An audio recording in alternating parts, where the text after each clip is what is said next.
കേരള ബ്ലാസ്റ്റേഴ്സിന്റെ മാനേജ്മെന്റിനോടാണ് പറയാനുള്ളത്. Last game PR വളരെ നന്നായിരുന്നു. ഏതായാലും ആഷ്ലി വിസിൽ എന്ന പരിശീലകന്റെ കീഴിൽ കേരള ബ്ലാസ്റ്റേഴ്സ് വളരെ വലിയ വിജയം തന്നെയാണ് സ്വന്തമാക്കിയത്. കേവലം 7 മത്സരങ്ങളിൽ നിന്നും 16 പോയിന്റ് സ്വന്തമാക്കി. 8 മത്സരങ്ങളിൽ നിന്നും കേവലം 1 പോയിന്റ് മാത്രമാണ് ബ്ലാസ്റ്റേഴ്സ് നൂലിൽ കെട്ടിയാക്കിയ ഡേവിഡ് കാറ്റാല എന്ന പരിശീലകന് സ്വന്തമാക്കാൻ കഴിഞ്ഞിട്ടുള്ളത് എന്നത് പ്രത്യേകം ഓർക്കണം.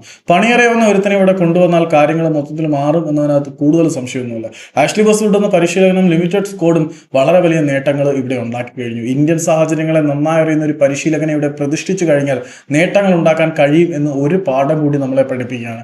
കേരള ബ്ലാസ്റ്റേഴ്സ് അടച്ചുപൂട്ടുന്നു എന്ന തരത്തിലുള്ള PR വർക്കിലൂടെ ആരാധകരെ കയറ്റാൻ അവർക്ക് കഴിഞ്ഞിട്ടുണ്ട്. ഏതായാലും ഈ സീസണിൽ കേരള ബ്ലാസ്റ്റേഴ്സിലേക്ക് എത്തിയ അപൂർവ രത്നം, വൈരം എന്നൊക്കെ വിളിക്കാൻ കഴിയുന്ന ഫ്രാഞ്ചുവിന്റെ സേവനം, ഫ്രാഞ്ചുവും രത്നം തന്നെയാണ്. ഫാലോയുടെ സേവനം, ഫാലോ ഇന്ത്യ എന്ന് പറയുന്ന താരത്തിന്റെ സേവനം ബ്ലാസ്റ്റേഴ്സിന്റെ ആരാധകർ അടുത്ത സീസണിലും കൊതിക്കുന്നുണ്ട് എന്ന കാര്യത്തിൽ യാതൊരു സംശയമില്ല. കേരള ബ്ലാസ്റ്റേഴ്സിന്റെ പ്രകടനത്തിന്റെ ആ ഒരു പ്രകടനപരത മൊത്തത്തിൽ മാറ്റിയത് വീണ് കിട്ടിയ രത്നമായിട്ടുള്ള ഫാലോ ഇന്ത്യയെ തന്നെയാണ്. ഈ മനുഷ്യന്റെ സമർപ്പണത്തിന് പകരം വെക്കാൻ ഈ ഒരു സീസണിൽ വേറെ ഒന്നുമില്ല.